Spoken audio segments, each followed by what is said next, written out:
Dare great things for Christ.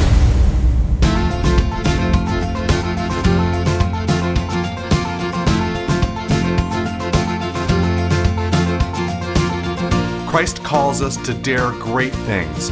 In the marketplace, as well as in the mission field, there has never been a time like the present for the spirit of the Catholic entrepreneur. Now is the time for men and women of great courage and great vision to engage our church and our culture. Now is the time to dare great things. And here is your host as we dare great things, Father Nathan Cromley, the president and founder of the St. John Institute. Ask any organizational leader what the hardest part about their job is, and they'll all say the same thing: managing people. You cannot win a business without your people, but your people can often be the reason why you lose at business. Becoming an excellent manager is an art and a skill as much as it is a natural talent. In Chapter 3 of his work on the rule of shepherds, Pope St. Gregory the Great gives insight that can help all of us in this very difficult task. Welcome, everybody, to this awesome opportunity we have to go deeper in our role as organizational leaders, taking on some of the harder topics. Because let's just be honest. I mean, if all of us looked at our jobs and said, what is the most challenging aspect of what we do? I'm sure a percentage of you would say it is the workflow. A percentage of you would say it is the vision. But most people would look down and say, it's managing my people. As beautiful as it is, right? And as much as we acknowledge how much we enjoy being with our colleagues and, that the workplace environment is a place that can lift us up, right? And all of this, and that our team makes us proud and, et cetera. It can oftentimes be the source of the greatest stress. And for many businesses, especially small businesses, it's the reason why they fail. They either can't find good people. Right? How many times have we heard ourselves say that, right? I can't find anybody that's any good. Or we can't keep good people. Or the people that we have, we can't motivate. In other words, like you could do everything possible, but this person simply won't perform. And then you've got toxic players in the environment that don't even know that they're toxic. They might even be some of the people that you value the most or as a person, or that maybe you have a relationship that's the deepest with, but that other people come complaining to you about. And then, of course, if you think about everything in the workers, then you could say, what about managing in myself? I mean, what if I am, as the leader, the source of that toxicity that I condemn in my staff? I mean, that would even be a worse realization, right? It is almost, it's amazing because it's like this world of business is a microcosm in which all of the play between virtue and vice, grace and sin actually comes to real practical consequences. You might be able to ignore it in your family and in the environment that you control, but you can see it and all plain as day right there when you take a bunch of people and put them together to collaborate on a project.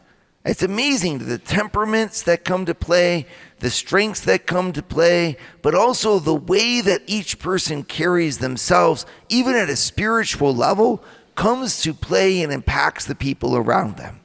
And we who are leading any type of organization towards any type of objective, be that a family at their home, be that in the workplace environment, be that in manual work, be that in office work, whatever it is, wherever leadership of other people is at play, you have to take into account the reality of the people that you're dealing with and the reality of your own self from a spiritual level of our virtue. How is it that my person relays itself to the other? And there's so many wonderful insights to gain on this from so many places. Here's a great example, right? If you think of your greatest strength and you think to yourself, what I'm really good at is sales. I can make relationships with anybody.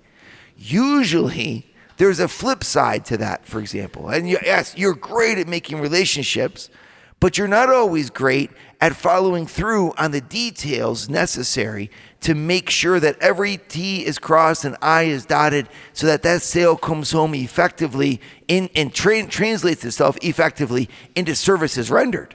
It's like, how do you execute against what you sold? Well, I mean, people say that's someone else's job. And in fact, it is someone else's job precisely because the flip side of being really wonderful relationships is that you don't necessarily have the energy or the time to make sure that everything is done to the degree that it needs to be done. And so you have other people who might not be really great at relationships, but who are really, really good at focusing in on making sure that all the accounting is done properly and all the forms are filled out and filed on time and in an organized fashion. And just as you might be really good at that and say, my goodness, that's where I thrive and I look at that attention, the flip side of that is that you might be completely non-emotionally aware of how things that you do or say impact people that are around you. And we all see this, right?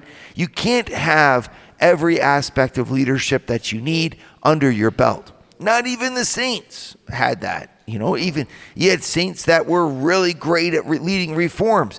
They weren't necessarily the gentlest of souls. Then you have other saints who were extremely meek. Well, they weren't the ones that were running armies. It's like you had your Joan of Arcs in the world. I mean, it's not that you can't have a well-rounded person, but you can't get to that being well-rounded if, in fact, you're oblivious to the places where you need to grow as a human being with God's grace. Christianity is a religion based upon the grace of Christ that perfects our nature, that builds upon our nature, that takes what we are, in other words, takes who you are, and brings it to a new level of perfection. And it's so great about Christianity is that God does this without destroying your talents. He doesn't ask you to forsake the drive that makes you a great CEO. He's just asking that drive be coupled with true pedagogy and true ability, in other words, to work with the people underneath you to bring them up to the level of intensity that you have.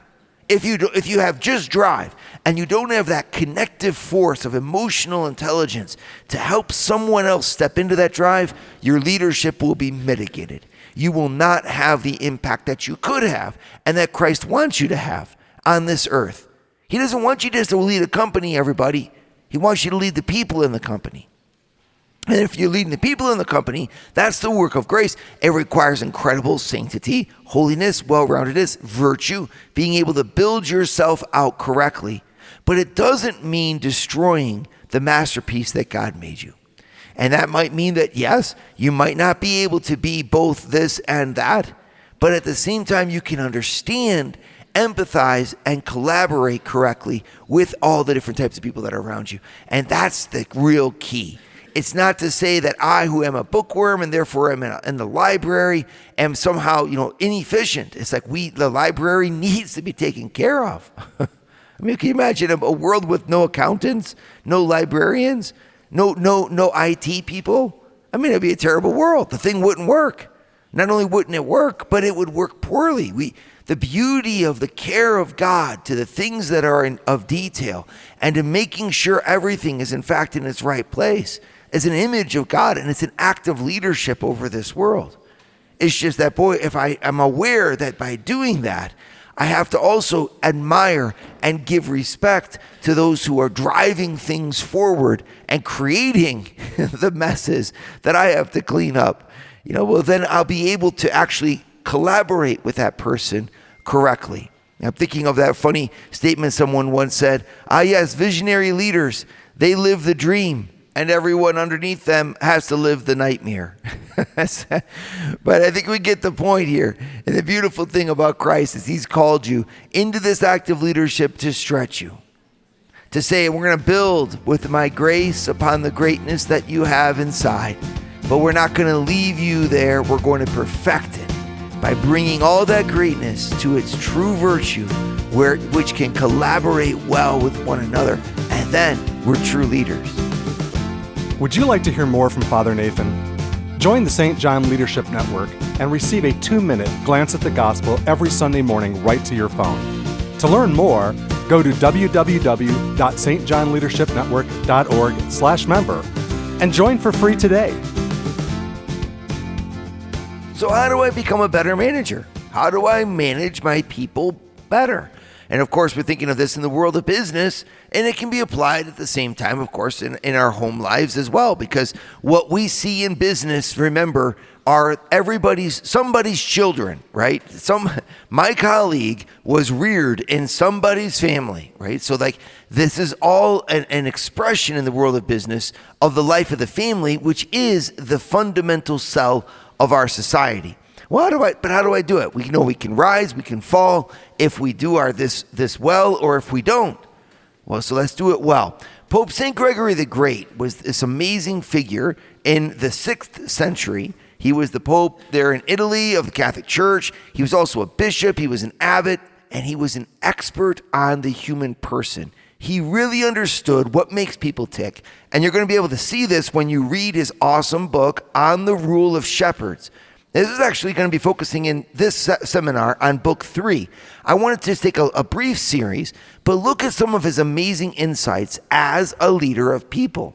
Because you would think that, what does a bishop know about leading people? And I would like to say he better know everything. Because the church's main function is the people of God. It's helping people to grow, to be better people. That's actually what we're supposed to be doing. And as such, the Catholic Church, or any church organization really, ought to be the expert place for understanding how people work and how to make people work better. So if you take a look at some of the management techniques that the church would employ, or the wisdom of the saints about the growth and the interaction of human people, you'll find no better resource to understand how to manage people than coming from the wisdom of the saints. If we really think that God's grace makes us better people, and that the church is there to give and to incorporate God's grace into people, well, then the Catholic Church ought to be the greatest school for leadership that there is. And I think that it is. So we're looking here today at book 3 from Pope St. Gregory the Great. And here in this book, it's so wonderful what he does. He actually says this entire book 3 on the rule of shepherds, which he wrote for future bishops, is dedicated to the art of communication. Now, he doesn't say that as such, but in his prologue, he puts it this way: the discourse of teachers ought to be fashioned to the quality of the hearers. Now, that's a fancy way, of course, of speaking to say the fundamental law of communication. You start your communication with your listener. What do they need to hear? He says, quote, "For the things that profit some often hurt others, seeing that also, for the most part, herbs which nourish some animals are fatal to others, and the gentle hissing that quiets horses incites whelps. And the medicine which abates one disease aggravates another, and the bread which invigorates the life of the strong kills the small." Right? So you can kind of understand here what he's saying. Our words can't be spoken in the same way to every audience. Neither can our actions be the same thing to everyone that we interact with. We need to be able to adjust. And the very first principle of knowing how to adjust your action to make the impact that you need to make in the people around you is to know your listener, to understand the people that are in front of you and how they function, how they work, in order to give them what they need. It's very hard, which is why God called you to be that leader. Because obviously it's going to cause you to stretch. The easiest thing in the world is just to be yourself, not to care about other people, and to just go blithely through the world acting like you have no idea how other people are feeling. It takes an incredible amount of skill and patience to be able to deftly use what you have inside of yourself in the way that's going to most benefit the people that you are influencing. But my friends, this is a big part of what leadership is all about. So he goes through in this book 3, and he gives a whole series of categories of people that he then explains. These are different ways that you can approach these people. And I've got to admit, I'm just rather amazed at how deep and intense this man is and his insights. He's going to go on to give 38 different kinds of approaches to 38 different situations that can happen. Now, I'm not going to have time in the seminar here to go through all 38 of those because obviously it's just going to be too long, but I really hope you can go through them on your own and study these because, in fact, they're very applicable to the situations you're going to find yourselves in. I bet most of you managers out there are going to be able to recognize people, in other words, on your team and people with whom you've had interactions and be able to apply this directly to them. Let's begin, for example, with chapter 16. And he's talking about the difference between the meek and the passionate. He calls this admonition number 17. And in admonition number 17 here, he describes, it's almost uncanny. You can tell that he's been in leadership. You can tell that he's been an organizational leader who's had to deal with people of so many different stripes because he depicts this to a T. He describes how differently you have to approach one of your people who is overly meek compared to the way that you have to approach a person who is overly angry. And he opposes these two as two different extremes on the same pendulum swing, okay? So on the one hand, both of them have engagement. But one, meekness, for example, overemphasizes the relationships with others, whereas the anger overemphasizes the task to be accomplished, right? And so you've got on both extremes, you've got workers who have to accomplish something, but some will be so attentive to the feelings of those around them, the other people on the team, so attentive to the fear that they have of conflict, that in fact, because they're afraid of conflict or they're afraid to assert themselves correctly, they end up by falling into sloth. Right? So in other words, they run away from the conflict that's in front of them so much that they end up not doing what they need to get done. It's easier, in other words, to busy yourself and act very busy, but not actually get work done. How many people do we know that fit into this category? That's it. He says it's not necessarily that they're bad workers in and of themselves. They might be disciplined, they might be driven, but if they are overly meek, they will hide from what needs to be done, and that, when it's done repetitively, can end up being the sin of sloth. It means you're just too darn lax. You're too gentle, he says. For the most part, from the laxity, he says, of too great gentleness, they soften the force of strictness beyond need, right? So they soften things because in the end, it's just easier. But that's obviously in contrast with the other extreme, which is of those who are passionate. And he says they sweep on into frenzy of mind by the impulse of anger, break up the calm of quietness, and so throw into confusion the life of those that are put under them. I thought that was a really fun one. And he ends up going a lot more about how you admonish the angry than he does how do you admonish the weak, even though he says both. But it's just, you can see that he's dealt with these people before. And what a great description. Their anger breaks up the calm of quietness and throws into confusion the life of those that are put under them. Very interesting. So on the one hand, you've got nothing getting done because the person is slothful, who can be overly meek. They don't try any new projects. Nothing new gets done. They don't try to actually accomplish what's in front of them. They're just kind of like tiptoeing their way through the tulips of life. Yeah, well, and then on the other hand, you can have an equally disruptive force. Someone who is instead, they might be doing things, but it's always something that's so full of anger and fury that people underneath them can't actually works. Here's what he says. For when rage drives them headlong, they know not what they do in their anger. They know not what in their anger they suffer from themselves. But sometimes, what is more serious, they think the goad of their anger to be the zeal of righteousness. And when vice is believed to be virtue, guilt is piled up without fear. The result of an over-angry manager will be people walking around constantly feeling guilty, constantly feeling like they're not good enough. And the angry manager will pile all of that up on his people or her people, right? Thinking that actually it's because they're doing the right thing. We're being zealous. We're attacking this project. We're going to do it right. But if they attack that while managing their people with that much anger, it's going to end up by creating guilt and a sense of guilt and within the people, which will actually demotivate them. Very interesting. And we want to take a look at both this meekness and this anger and what Gregory, how he treats them further on in chapter 16 throughout the rest of this seminar. Would you like to start your Thursday mornings with a scriptural leadership lesson? Join the St. John Leadership Network, where Father Nathan hosts a 30-minute call at 6:30 a.m. in all 4 U.S. time zones. To learn more, go to www.stjohnleadershipnetwork.org/member and join for free today.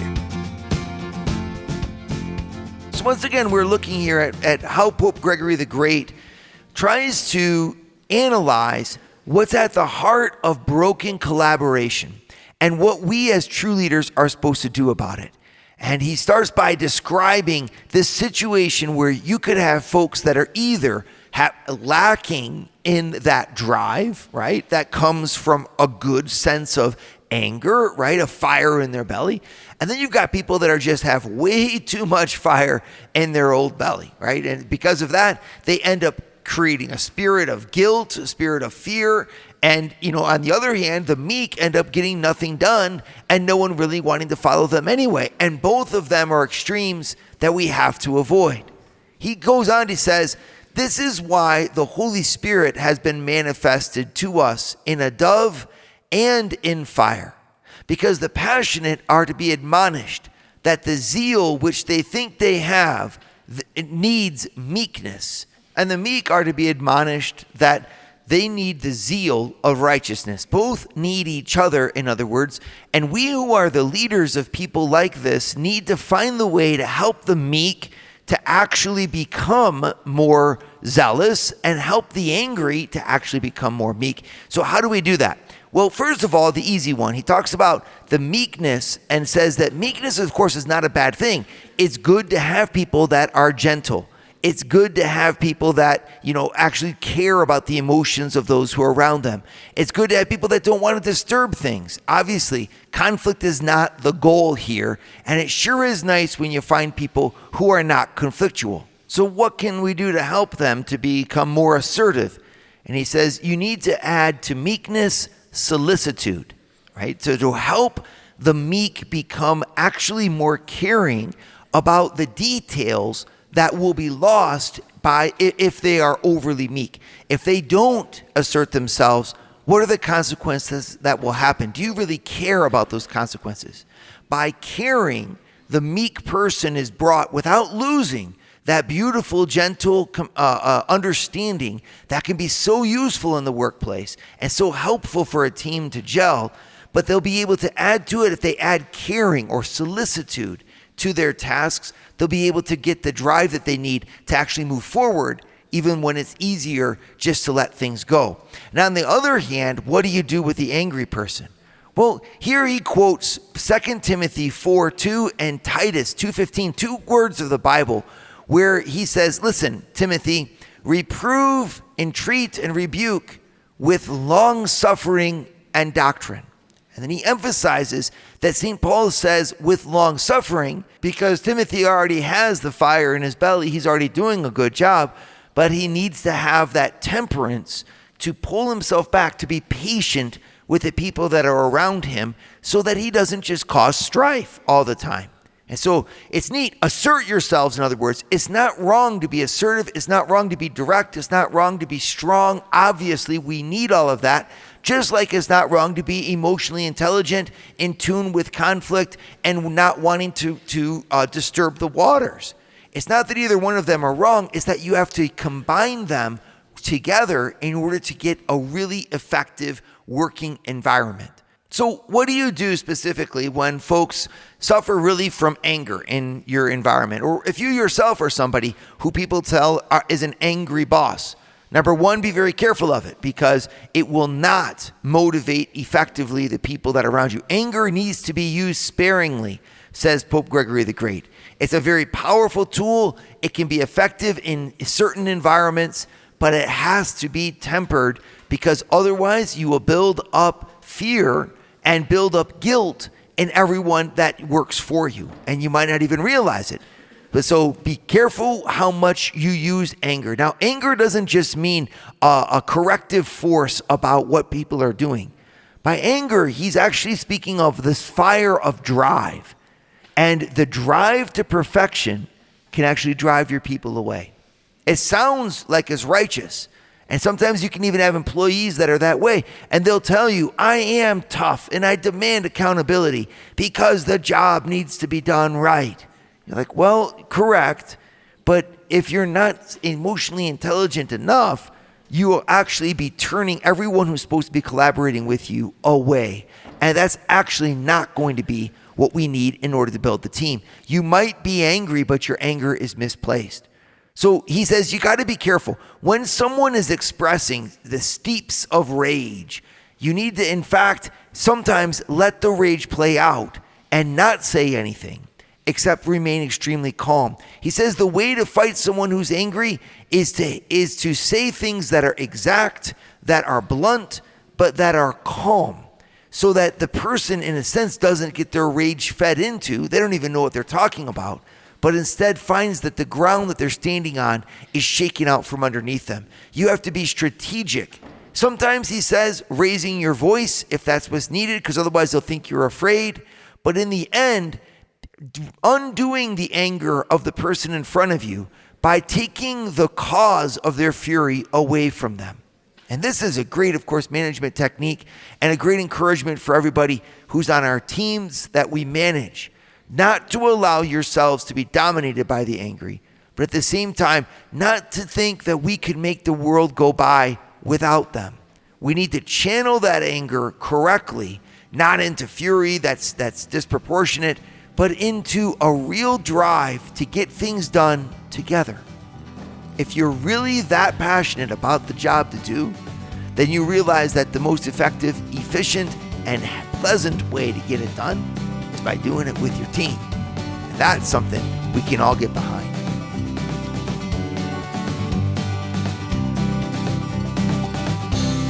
Dare great things for Christ. Share your feedback with Father Nathan. Send us an email at info@stjohninstitute.org. That's info@stjohninstitute.org. And don't forget to subscribe to premium video content to form, unite, and inspire you at Eagle Eye Pro on our website, eagleeyeministries.org. That's eagleeyeministries.org.